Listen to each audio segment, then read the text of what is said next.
you, Sandeep, for this introduction. It's always a pleasure to be here in this premier institution of research in this country. I myself had the privilege over decades to be associated with this institute, even when I was a student at the Physical Research Laboratory working in the group of Dr. Vikram Sarabhai. And we used to come here for planning our experiments with balloons, where we flew some instruments for the early research work related to X-ray astronomy. And Stata Institute, of course, under Professor B.V.C. Kandan at that time was one of the key centers initiating the work on the X-ray astronomy research.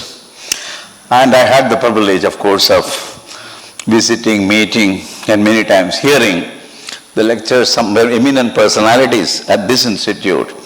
And in a sense, the inspiration that I received both from this institute and in the environment of the Physical Research Laboratory, primarily created by Dr. Vikram Sarabhai, here it was Dr. Homi Bhabha, and there it was Dr. Vikram Sarabhai, certainly influenced my outlook and life in the subsequent years. It's always, therefore, something I owe to this institute for what I am today.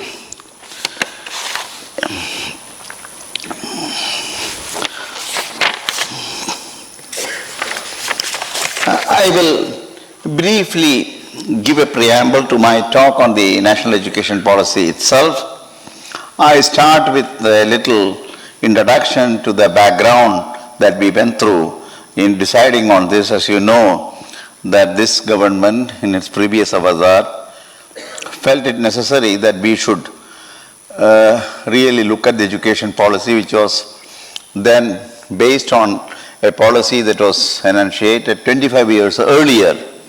In fact, it was 1986 and 1992 where the modifications, improvements were done on that policy. And the earlier one, even 1968. They were all exceptional instruments, exceptional documents in which the educational direction for this country was laid out in terms of policies. Several transformatory changes that has happened in the education in this country came out of those earlier documents. And the present government thought that it is appropriate after 25 years that we revisit these documents, these policies, primarily because of some of the reasons. I am only giving a flavor of these reasons. One is, of course, the extensive changes in the society since the last policy, social, economic, industrial, cultural, each with its own ramifications to the education. Increasing and ubiquitous technology, internet and its dominance was not foreseen during the preparation of the last policy. The fourth industrial revolution currently underway has its own ramifications on education. Alignment with the Sustainable Development Goals, SDG 4, seeks to ensure inclusive and equitable quality education and promote lifelong learning opportunities for all by 2030. Understanding the pitfalls in the implementation, as I told you earlier, there had been exceptionally good recommendations in the earlier documents, which unfortunately could not be implemented in the totality. Certainly we had to revisit that, look at it, make the necessary changes as needed in the present context, and then recast it and again present it to the country. And of course, I was told very clearly by the then Human Resource Development Minister, Mr. Javadekar-ji, that we should have a policy which should be valid at least, which should hold on at least for 2 decades. And with fine-tuning, it should go even for a 3rd decade. So that was another thing. So we had to look ahead for the next 2 decades and beyond. And we had to factor the fact that this is something which should be pragmatic. There is no point in giving daydreaming recommendations which the country will be difficult to implement. And that was one of the key considerations. And ultimately, to make sure that this is done, of course, at the time when we discussed this question and when he wanted to set up this committee, he said we will do it in 6 months. Of course, it finally took more than 1.5 years to carry out this exercise. The policy journey itself, he formed a central committee. I had some of the very eminent people in the committee like Manjul Bhargav, a field medalist from Princeton University, you should be knowing him. And there are several other people, vice chancellors, people with experience in tribal education, people with the rural background, school education, languages, and things of that kind. So it has been a very interesting committee, a committee with a set of people whose background is not something you usually find in this kind of bringing together the experts. But they had their own role to play in this particular education because of the emphasis that the government wanted to give in certain areas. Of course, we also had a drafting committee, Manjul Bhargava, K. Ramachandran Bear, who is a Vice Chancellor of the S. Premji University, Leela Chandran Madhya, who is also associated with this institute. So they were the members of the drafting committee. And then we had a process. We, of course, had a long discussion, even though the original document which was made as a part of this exercise, which was done by TSR Subramaniam, was carrying several amount of consultation, discussion, and even before that, as a preparatory to that particular document, there was even grassroots level consultations. But importantly, we had to, when we re-looked at this particular thing, we thought that in the context of many other dimensions that we need to address in formulating the education policy, we need to have much more discussion with educators, researchers, policy makers, sector experts, industry, academics. So there was a whole host of people, individuals and collectively, with whom we engage in the context of getting their own inspiration, inputs. Then there were consultations with 78 organizations, these organization associations and things of that kind. They covered a very vast segment of the society, diverse aspects of the society, whether it is religious, whether it is related to economic, whether it is related to industrial, and so on and so forth.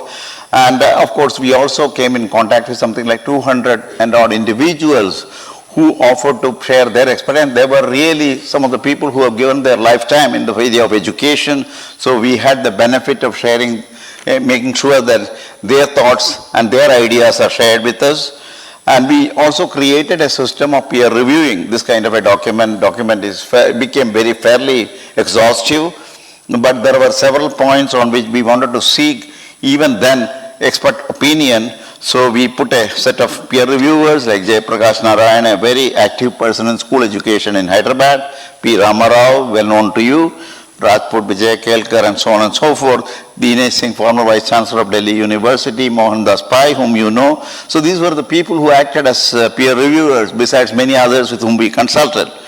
And of course, as I said, we also consulted the earlier documents, both policies as well as the preparatory work that has been done in this connection. Now, what are the policy elements that we have addressed?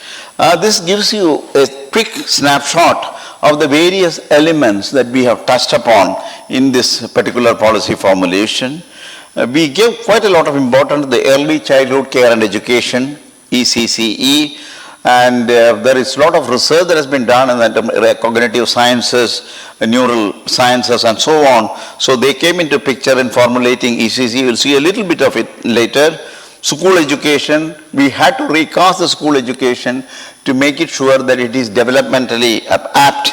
So that is the main change that we have brought in the case of school education, and then correspondingly the durations, the segmentation, these were appropriately discussed in the context of the development of the child and the brain growth at different stages of the child. That was one of the major considerations in the context of school education. Then moving into higher education, the undergraduate education, the only point I like to say is a major recommendation with respect to bringing in the concept of liberal education into the undergraduate education.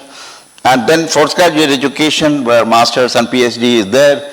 And most importantly, the fact that we have recommended a very important component of strengthening the research system in the higher education, the National Research Foundation. I'm happy to say in today's Finance Minister's speech, the NEP elements have been touched upon, that the government is seriously thinking of how to now translate it into concrete actions. And the Honorable Finance Minister went into great details about the National Science Foundation, which came out of this particular study. And she said that the government proposes to institute a mechanism for creating this and operationalizing it with funding, not only from the central government with the main ministry, but also from many other ministries and other institutions which are interested in the research in the area. So it's a happy thing. Just only few years back, the finance minister made these announcements with regard to the national education policy, which also shows that the government is very serious in now pursuing the various recommendations that are made with, of course, the appropriate changes that the public domain feedback that we would have got in the last month and maybe one more month we will get. And of course, there are the questions of adult education and that leading to lifelong thing. I'll say a little bit about the early school education. I would like to context it with respect to the 85% brain development. You know, one of the things that we really looked into the early part of the education is the 10+2 and the rationale for the 10+2 and the type of understanding we have got now of a development of a child, particularly the brain development of the child. And taking that into account, we have formulated the early part of the child education, a strategy and a policy, which is what I have tried to summarize here. What is important is the quality early childhood care and education to be made available to all children between the ages of 3 and 6 years. This is where the 85% of the brain development does take place, and they have to be given the necessary stimulation during this age, which is particularly significant. The Anganwadi workers also had to be actually the process of learning for a child starts right on the day it is born. We recognized it, we discussed it, and we also consulted very active workers in the area of brain research for children, especially Dr. Vinita Kaur from Delhi, and we got some very interesting insights into how these kind of scientific basis could translate itself into specific policy framework for early education. That's where we have put the Anganwadi workers to be trained to cover the 0 to 3 year. When the child spends time at home, how exactly do you orient the child? Because there's also a critical period so far as bringing in the level of education is concerned. Multi-pronged approach to integrating Anganwadis and preschools into primary schools. This is another important area because Anganwadi, as you know, is been primarily putting emphasis on health and nutrition. And the educational component is a little weak in the present system. Certainly it is there. So special attention need to be done. And then the Right to Education Act, which has been there from 6 years onwards, now we have recommended that it shall be extended down to 3 to 6 years also. And ultimately, the early childhood education part of it will be under the Ministry of Education, but with suitable integration with the other ministries which are responsible for health and nutrition.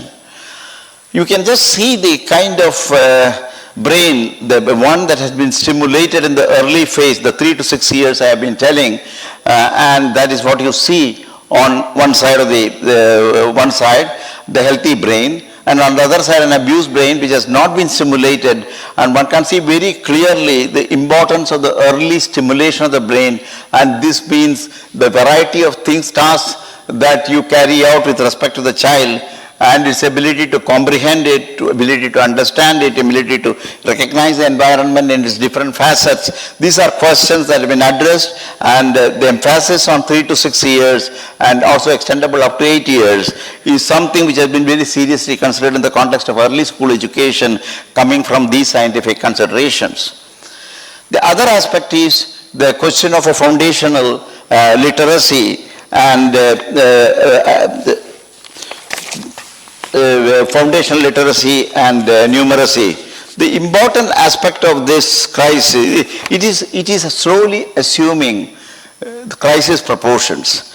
The crisis is that if we don't take into account the fact that foundational literacy and numeracy up to the grade 5 or so, if you don't take into account the question of the learning crisis of language and mathematics, you see how many youngsters drop out in this early phase. Mainly because of the fact of our inability to recognize that the brain doesn't go uniformly all across uniformly. So you have to have specialized attention to children with different level of development. That is exactly what we are trying to address here. Every child in grade 5 and beyond must achieve foundational literacy and numeracy, and there are a number of steps we have identified as to how we do this. And then the question of making sure that there is also a 3-month school preparation module for grade 1 students with respect to connecting them from the early school education. That's the second part of it. Of course, there are 2 interesting suggestions that we have made in trying to make sure that this segment, these children also receive very specialized attention if their brain growth is such that they are not been able to master certain areas. For example, a good mathematical student with good mathematics understanding not doing well in science or in literature. These kind of things, how do we deal with? How do we try to bring in some level of parity between the developments of the various children? And up to the age of 8, I am telling, where the prescriptive part of that ability takes over.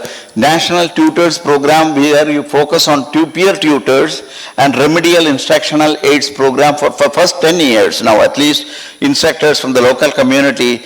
These are both important recommendations that you have made, which makes use of the local capabilities and local talents, and also bring in certain level of interaction between the school system and the local community. And of course, social workers and counselors also help in the whole process. The next one is universal access and retention. I won't go too much into the details of it, except for the fact this also requires that we have the RTE Act extended right up to grade 12. So this is another important. So in a sense, we are having an RTE now, which is from 1 to 12. What we are trying to do is to have an RTE Act, which will start at the age of 3, and it will go up to 18 years, which is the equivalent to the grade 12. So this is the other part of it. The important thing is the ability to have a universal access to education and its retention. And there are several steps that we have suggested in the context of how do you track the dropouts, how do you track the attendance, make the school more interesting, deal with social and cultural issues like child marriage, migration, and so on. These have been very carefully analyzed and addressed as policy framework in the document. With some type of all this is a new curricular structure. The present system that we are recommending, taking into account the various aspects of the development thing, I may only summarize this by telling that the current research on early childhood education, care and education indicates that children up to 8 years do not follow the linear age-based educational trajectory prescribed to them by policy or any preset timelines. Children in the preschool grade 1 and 2, that is the first 5 years, are not receiving developmentally appropriate education in the present context of things. Children are more adept to prescriptive learning beyond 8 years.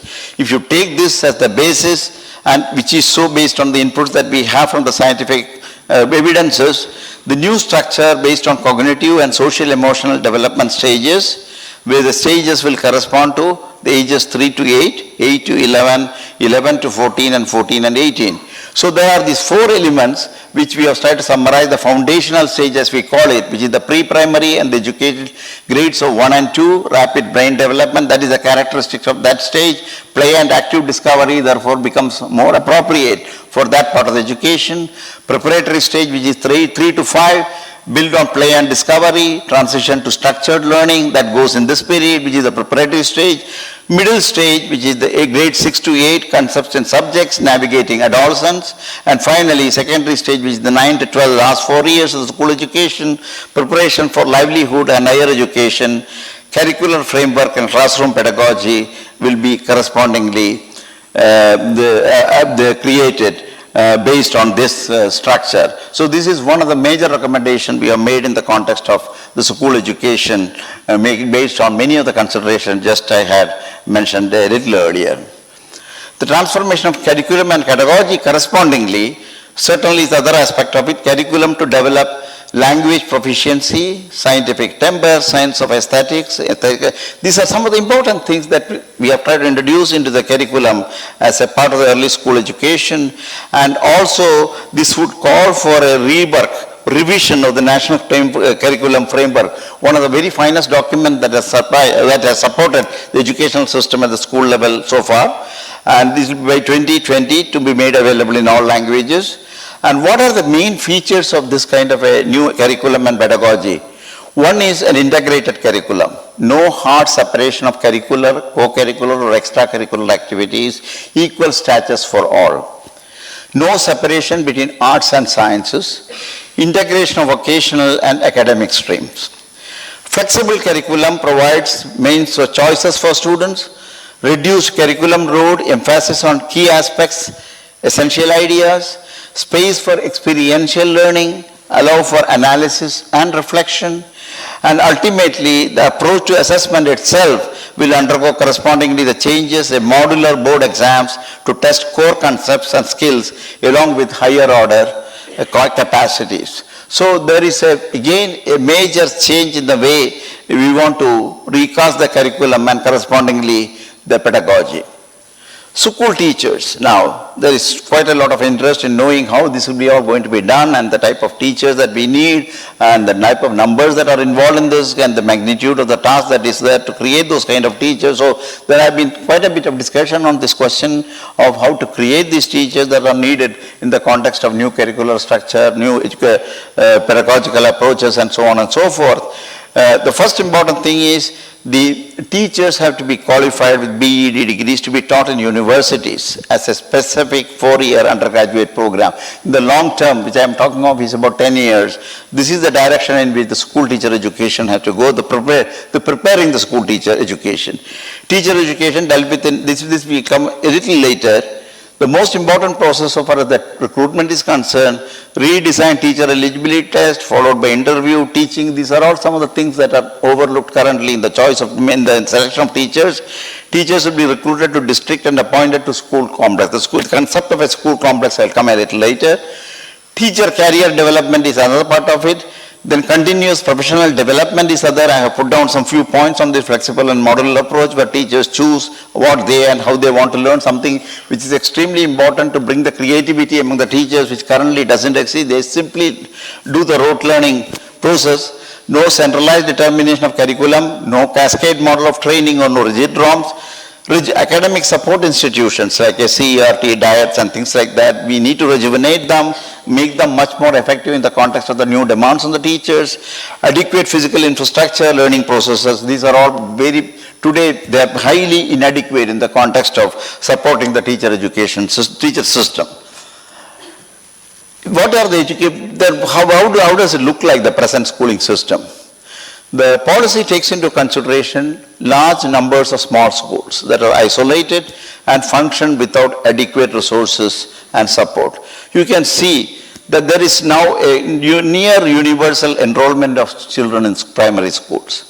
Most disadvantaged children also have access to primary school. Gender parity has also been achieved. However, if you look at the actual numbers with respect to not the access, but in terms of the numbers, nearly 28% of primary schools and 14.8% of upper primary schools have less than 30 students. It's highly suboptimal. Average number of students per grade is 14, and the actual number in many cases, in large number of cases, is even less than 6 in a school. In 2016-2017, there were nearly 120,000 single teacher schools. Despite the access, there are issues of small schools that need to be supported.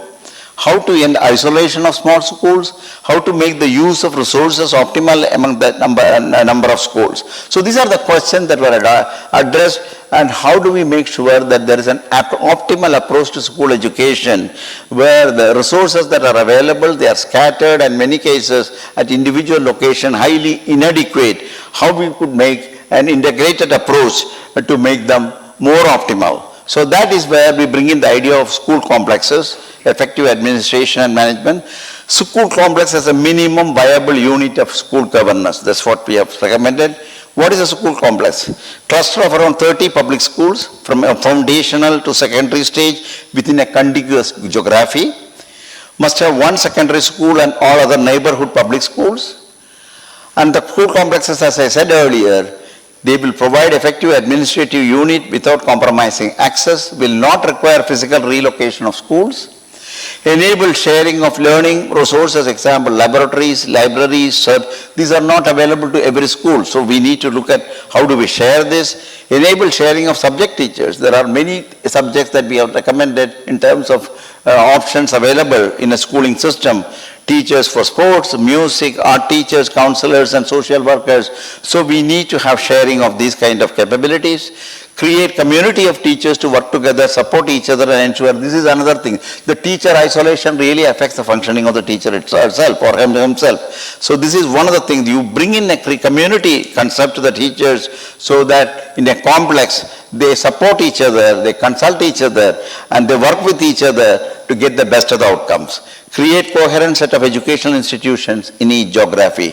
So there are, of course, the structures for management, the school management structures, school complex management structures. This will all be the fallout of this kind of a complex concept that we have done. I may also mention that the Kothari Commission in the earlier report had also suggested the school management complex, school complexes as one of the way to optimize our resources in the schooling system. But unfortunately, it did not make much of a headway in terms of implementation. We have revisited it, we have recast it, and we have made sure that this good concept is carried forward in the context of the new education policy. Regulation is other part of it. There are a lot of questions that we have received in the last 1 month regarding the type of the regulation that we are going to have. Regulation and operation of schools is to be carried out by separate bodies to eliminate conflict. There are conflicts in the way in which currently the regulation and operation. The new state school regulatory authority, independent statewide body created for each state. This is one that is there. It will be a part of a national system that will be there for regulation. A CERT will be charged, you are all knowing what the CERT is, so School Council for Educational Research and Technology will be charged with academic matters of school education and develop a school quality assessment and accreditation framework, which will be used by the accreditation framework by the school SSRA, the new school regulatory authority itself for regulation. Directorate of School Education will focus only on the operations of the school, the quality outcomes of the school operation, the availability of the necessary infrastructure and all other resources, and running it in the proper way on a day-to-day basis. That will become the direct responsibility of the Directorate of School Education. Sample-based National Achievement Survey, which is already there, learning levels to continue, that will continue. States may continue to conduct a census-based state assessment survey. Boards of certification, examination, certification of school complication, no role in they will conduct examinations as per the framework of the curriculum and so on, but they will have no role in determining curricula and textbooks. Public and private schools are regulated on the same criteria, the benchmarks and the processes. Equitable and inclusive education for every child in the community. This is again, the policy aims to shape the education system that benefits all of India's children. So there is a number of prescriptions which lead to policies with regard to equitable and inclusive education in the context of which is a very critical element so far as the policy is concerned, because there are still major issues with regard to highly disadvantaged regions and underprivileged children, and the kind of system that we need to bring in, like special education, so national funds and funding support for identified districts and things of that kind, and also the corresponding teachers who have to be recruited. You have to focus on underprivileged groups, creation of inclusive school environments, inclusive curriculum. So there is a whole lot of things that we have tried to identify, try to give some idea as to how they can be brought into picture on the ground, and the type of resources that also we have calculated and feel that this is an urgent area involving investments to be carried out on the school education part of it. I go now next to, this is just to give you a summary and a flavor of what the school education is. I'll go now to the higher education. Before I go into the actual higher education, I would like to bring in some of the elements of the higher education with respect to which we need to address the deficiencies in this. Over 93% of undergraduate enrollment is in state universities today.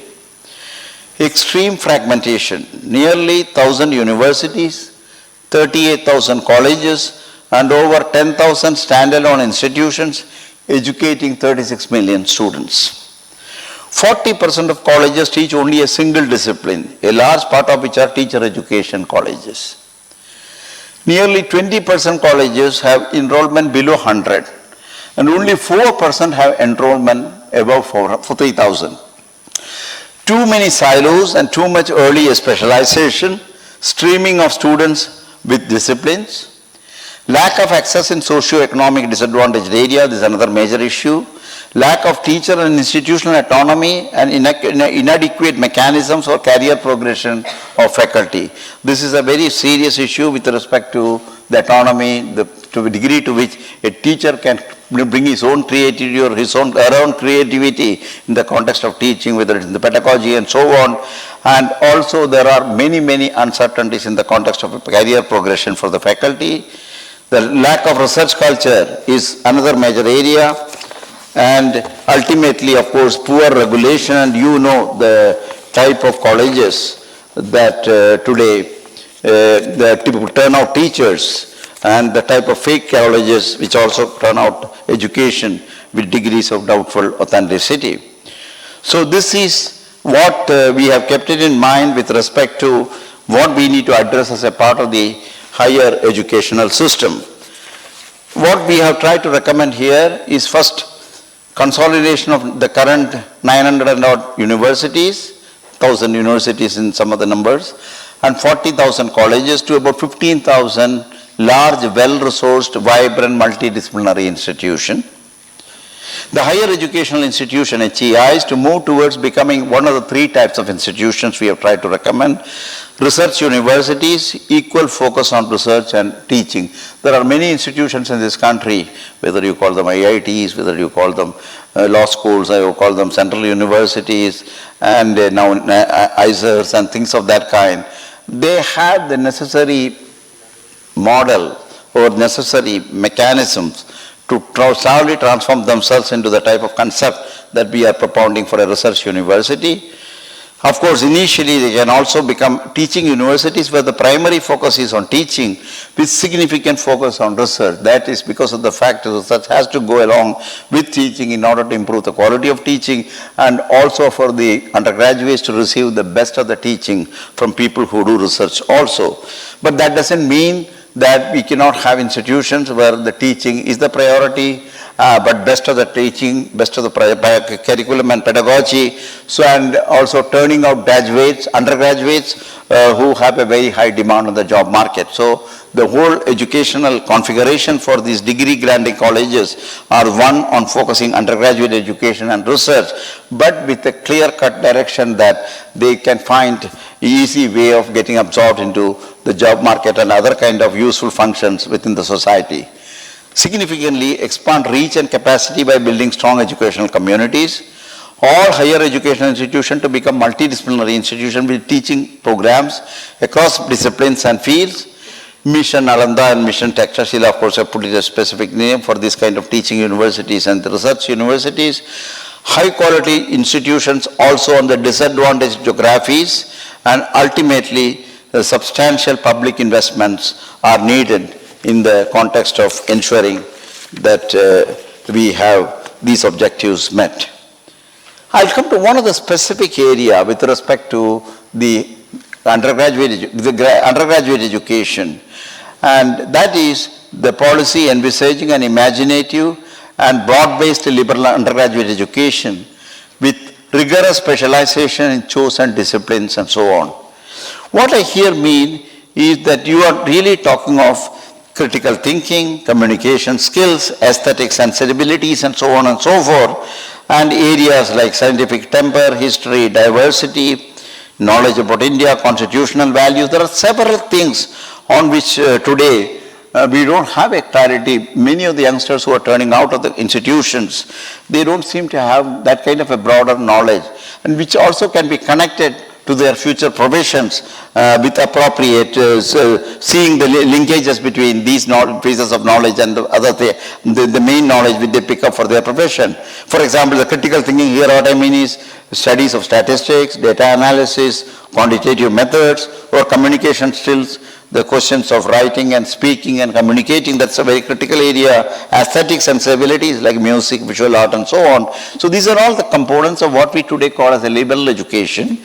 So what we have recommended is a liberal education with broad multidisciplinary exposure. This is one of the key elements of changing the undergraduate education: imaginative and flexible curricular structures, creative combinations of disciplines of study, multiple exit and entry points, and master's and doctoral education provide research-based application. Now, what does it translate in terms of the number of years of undergraduate education? 3 to 4 year undergraduate degree with multiple exit options. One of the important aspects of this kind of undergraduate education is that normally it's a 4-year program. You can have a Bachelor of Science, you can have a Bachelor of Arts and so on, or Bachelor of Education in chosen major and minor. So you have the concept of major subjects and minor subjects. But on the foundational aspect of this kind of a 4-year program is the liberal education, of which I said the characteristics. The 3-year program will be a subset of this. You can live with a bachelor's degree. The previous one can be a bachelor's with honors or bachelor's with research. 3-year program can be a bachelor's degree.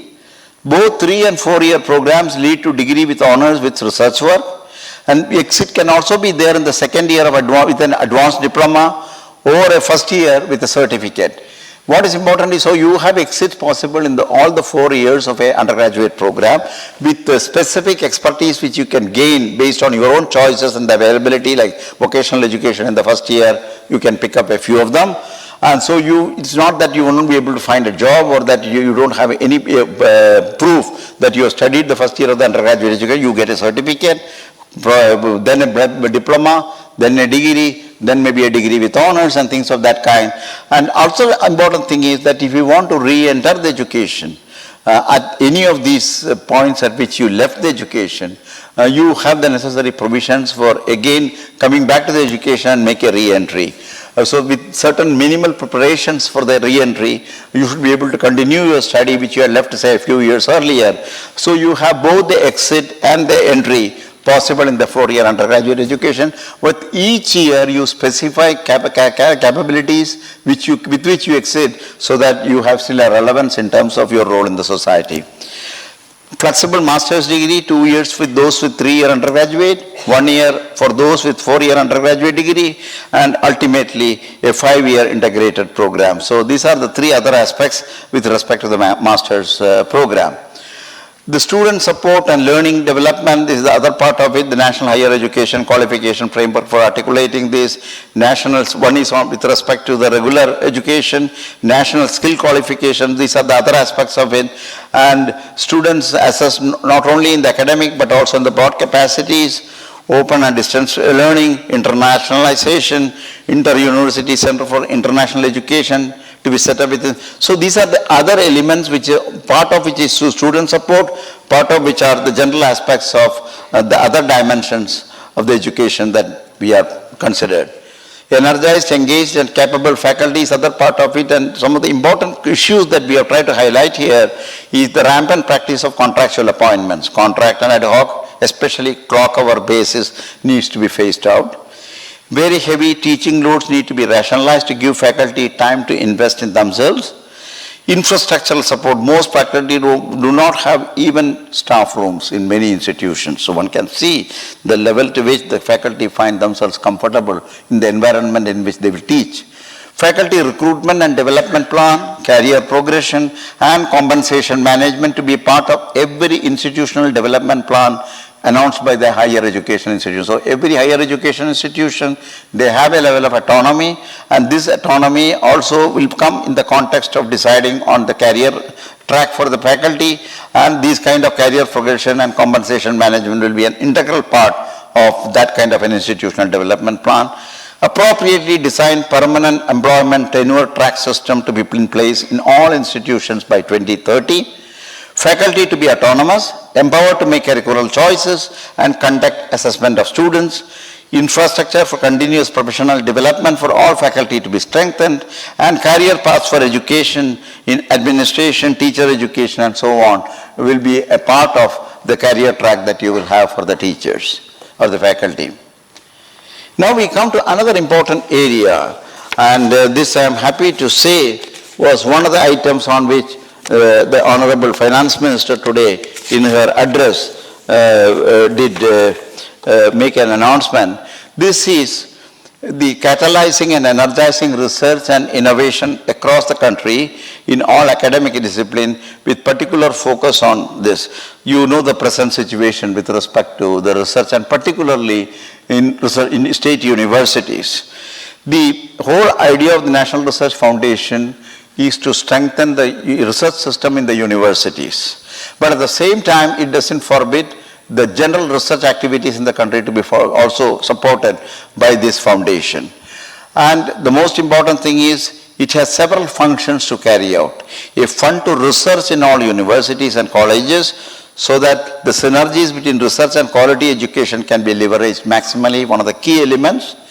NRO will fund research across all disciplines and significantly expand research and innovation at all universities and colleges, including private institutions. It will have four major divisions to start with: sciences, technology, social sciences, arts and humanities, with provision to create more. What will be the scope of work like? One is, of course, funding research through competitive peer review based prizes. That is certainly important when it comes to research. Building research capacity at academic institutions across the country through mentorship for submitting proposals and for conducting research. And this is an extremely important thing, and here we proposed in the policy to bring in even those of the academics who have now completed their formal career with institutions and who could probably be available in the context of supporting the creation of centers of excellence, centers of research, guiding the students in the early phase of creation of this kind of centers, and also will have the necessary provision for conducting research themselves along with the teams and publishing papers, and suitable compensation for those kind of a thing is available. So in a sense what we are trying to say is that there is a large body of people who have completed their regular tenure with a job and who are available today in the country and who are most competent in terms of their academic standing, and they can be all roped in the context of university system being rejuvenated from the research point of view, and the funding certainly will be available through the National Research Foundation. Creating beneficial linkages between researchers, government and industry is the other part of it. Disseminating research through seminars and awarding of course the certain part of it. So what is important to note is that these are other aspects of it, but you can see what the character. I am going a little detail into the National Research Foundation because of the importance and the attention it has received in the country in the context of improving the research basis. As we often lament that we have got only 0.8% of the GDP. So where the research is concerned, the number of researchers per lakh is pathetically low compared to China or United States or Israel and so on. So you see each of those statistics which are representative of the vibrancy of the research in the country, you have certainly questions to be worried about. So this will be an autonomous body to be set up by the Act of Parliament, will be run by a governing board constituted by this is the Rashtriya Shiksha Ayog. I will come back to that a little later. Chairperson of the governing board will be a member of the RSA, the Rashtriya Divisional Council will consist. These are all the operational details of how this will be structured as and when this comes into being. Each divisional council will have several empowered subject committees. That is other part of it. As of now, tentatively, we have kept 20,000 crores as an annual grant under this foundation for supporting the various initiatives in research and development. Reserving and retired faculty from, this is what I said about it, mentors also are available. Mentors who are retired can receive top-up of their pension for this. There will be no age limit for mentors. Science and engineering academies and learned societies, so they have an important role to play. The academies, whether currently the science, 3 science academies are there, the engineering academies are there, and other learned societies are there in humanities and social sciences. They will also be funded in the context of strengthening this objective of a research capability for the country. Teacher education, I have just tried to, because we left it at a particular point in discussion earlier about teacher, what is the teacher education going to be?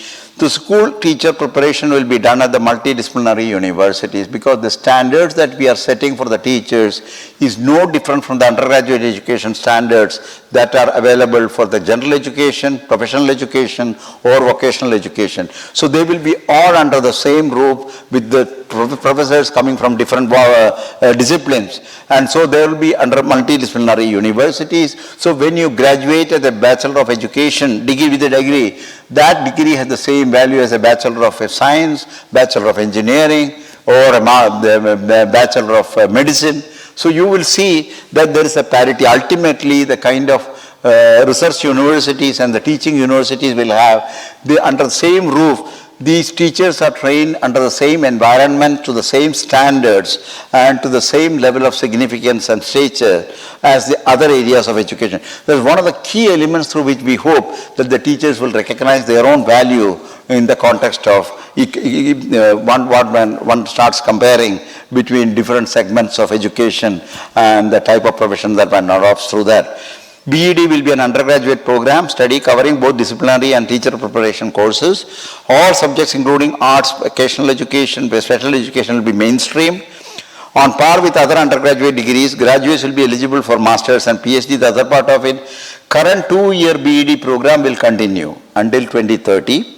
We can't have an abrupt break in this. The number of teachers that are needed and now mind-boggling, and so we need to have multiple approaches to make sure that ultimately we reach this goal. After 2030, only those institutions offering a 4-year teacher education program can offer a 2-year program. No other kind of pre-service teacher preparation programs will be offered beyond 2030. Substandard and dysfunctional teacher education institutes will be shut down. So these are some of the aspects of the teacher education. Why I have gone into little detail on this is the question, is the teacher's education should not be seen as an education which is for those who have no other kind of possibilities as a profession and they would like to take up. The best of the talent that is drawn by other areas of profession or vocation should also be the type of people that should be available for teaching profession. I hope that this kind of a thing that the committee has recommended certainly would be a positive way to look at this issue, even though it is not the total story.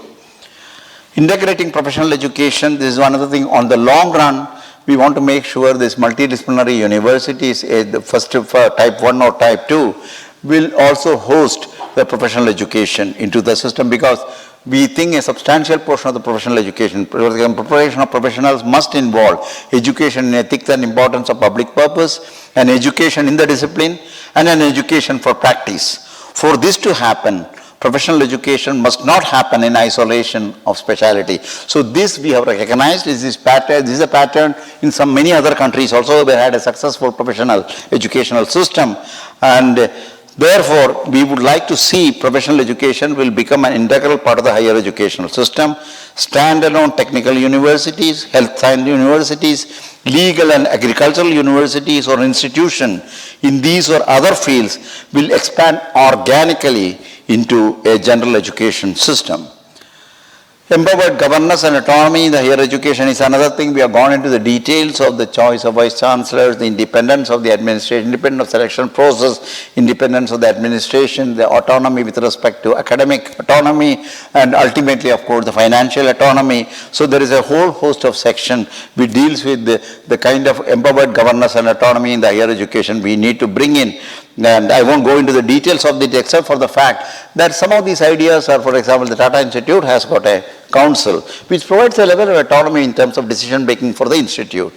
Similarly, IITs have got, Indian Institute of Science has got. So some of these models have been very much in our mind in trying to make this recommendation as to what is the best way to bring in autonomy in the area of governance and governance of the institutions in the higher educational sector.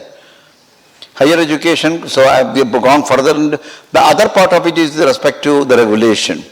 What we are trying to do is there is this UGC, there are many other kinds of NAC, there is the NCTE, AICTE, even regulatory bodies are there are the fund-giving bodies are there, but there are no clear-cut demarcation.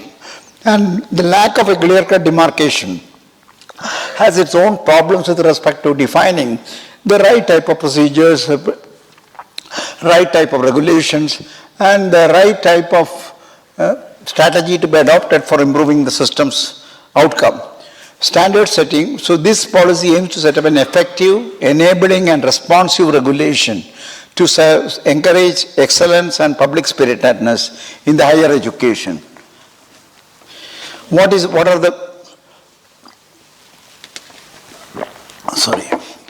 are the main elements of this?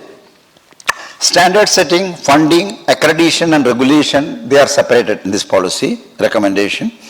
They are conducted by independent bodies, eliminating concentration of power and conflicts of interest. This is the first point. National Higher Education Regulatory Authority, NEHERA, single regulator for all higher education, ultimately including higher education. We need to look at that a little more carefully when it comes to professional education. Regulation to be minimal and enabling. Willful defaulters to be weeded out. University Grants Commission will transform into Higher Education Grants Council, HEGC. A new General Education Council, GEC, will develop National Higher Education Qualification Network framework and specify standards for general education. Accreditation will be the basis of the regulation. NAC, the National Accreditation and Assessment Council, to oversee the development of an ecosystem of sufficient accreditation institutions. We can select many of the institutions around to do the accreditation job also. There are certain conditions, there are certain procedures in the selection, the tenure is also certainly fixed and identified. So there are many other questions on this, but this method will enable doing this very large job with high quality and reliability to be brought into picture through an ecosystem where we can empower several of these. All other regulatory bodies, MCI, ICTI, NCTE, BC and others, they will all become standard setting bodies. Common regulatory regime for public and private institutions. Before I complete, I will just look at the other areas, which is education technology. It has received also considerable attention in this. The important thing is, of course, education in a broad sense. It improves teaching, learning and evaluation, supporting teacher preparation and continuous teacher professional development, enhancing educational access to disadvantaged groups, streamlining education planning, administration and management. But what is important is, we thought in the context of the several options and the type of variants that are available in the context of the use of technology for education, we should have to make certain judicious selection. And this judicious selection can be done only if you know what is going on, who is offering what kind of services, what are its pluses and minuses, and whether it could be detrimental to authentic education or those kind of, there have been always technological intervention, not only in the education, but in many areas, certainly had their negative points also. So in order to ensure that we have a system to keep monitoring this, we have suggested a new National Education Technology Forum, which will be set up with the following rule. Provide independent evidence-based advice to central and state governments on technology-based interventions. Build intellectual and institutional capacities in educational technology. Envision strategic thrust areas in this domain. Articulate new directions for research and innovation. The other aspect is a national repository of education data. In fact, this is one area even when we wanted to formulate the policy, and many times you have to have the policy based on the fact that what are the kind of numbers and what are the kind of statistics that we need to have about the various aspects of the education. We did find that it is less than what we would have loved to have. So here is a national repository of educational data. Records related to institutions, teachers, students in digital form is something we strongly recommend to be established. Integration of vocational education, I did mention this, even for the last 4 years of the secondary education, we have elements of the vocational education which allows the youngster to leave the schooling and go for certain type of meaningful vocational thing. On the other side, we have the vocational education in areas like ITIs, polytechnics, legal industries and business farms, hospitals and so on. So many of these will have a link with the higher educational institutions with respect to the vocational education, so that you bring the best of the inputs that higher education can give for vocation.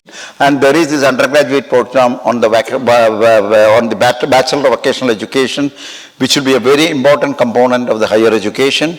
And National Committee for Integration of Vocational Education will oversee this effect of integrating the same.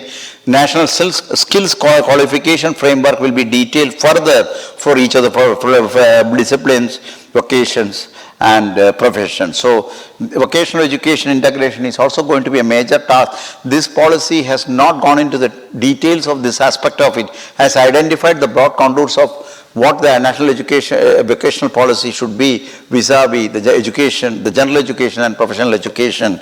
And so it has to be looked in further with respect to how to bring the the vocational education into the overall structure of the education, including the higher education. Adult education, again, policy aims to achieve 100% youth and adult literacy by 2030, significantly expand adult and continuing education. So there are a set of prescriptions that are there, cadre of adult education center managers, existing mechanism leverage to apply, identify, large-scale public awareness, special emphasis on women's literacy, national curriculum framework for it. So there are several such things which will enable the kind of adult education that we envision under this policy to be pushed through to 2030 as an 100% level achievement. And promotion, the other thing is, of course, you heard the initial phase of the policy being made public about many of the discussions on the languages. But the language approach in the context of the new education policy is the one in which India's recognition, our recognition of India's very rich heritage and the kind of richness of the classical languages that India possesses. In fact, the Sanskrit language has a total amount of literature and knowledge which surpasses the total of Greek and Latin. So you can see the type of richness that these classical languages have, whether it is Sanskrit, whether it is Pali, and even languages like Tamil, Malayalam, and so Kannada, and so on. So this is the kind of a thing on which there is the system that is available today in the context of language education, language practice, language research, and many other things. For example, the renew and expand mandate of the Commission,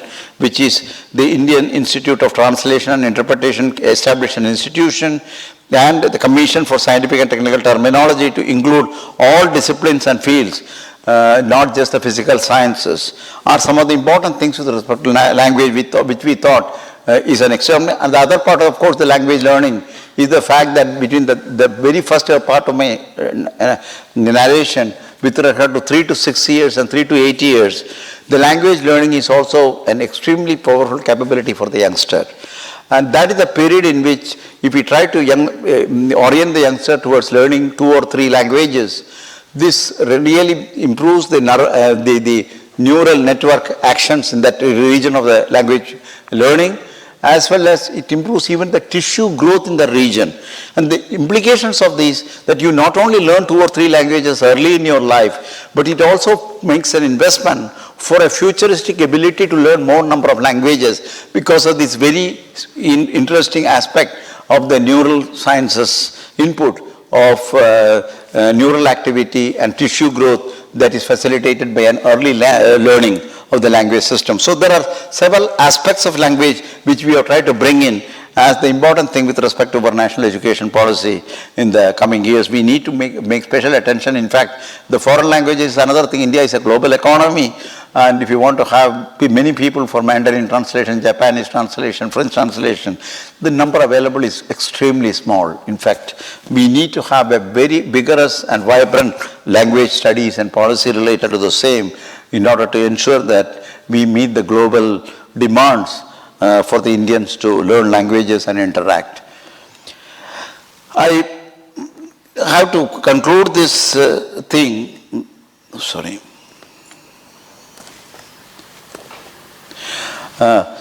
by this thing. This is, I saw you saw the tremendous breadth and depth in which we have to go in trying to create a policy for education. There are something like 19 departments and institutions under the government which are responsible for education. It has a very wide-ranging impact on several endeavors of the national significance and development. And thus, it is no longer the question of trying to be a human resource development effort. It's much more than that. So 2 things we have tried to recommend. One is that the name of the Human Resource Development should become a Ministry of Education, because it's a little broader in its theme and broader in terms of what it encompasses in the broader as an endeavor. The second thing is, considering that it touches several aspects and several departments and several ministries, we think that there should be an overarching body which would provide a direction in an integrated and holistic way to the entire process of education, at least for the next 10 years before the system stabilizes. And to that, we have suggested that Prime Minister head the topmost level, what you call the India Rashtriya Shiksha Ayog.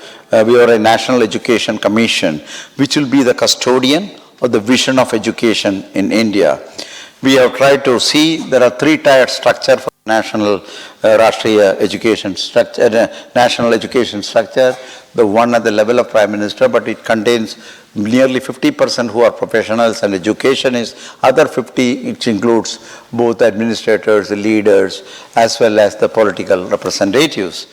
On the other next level is the Minister for the Education, who will lead several educationists and other kind of professionals along with certain political elements, because ultimately the decision making has to have the political influence on the same in certain form or other.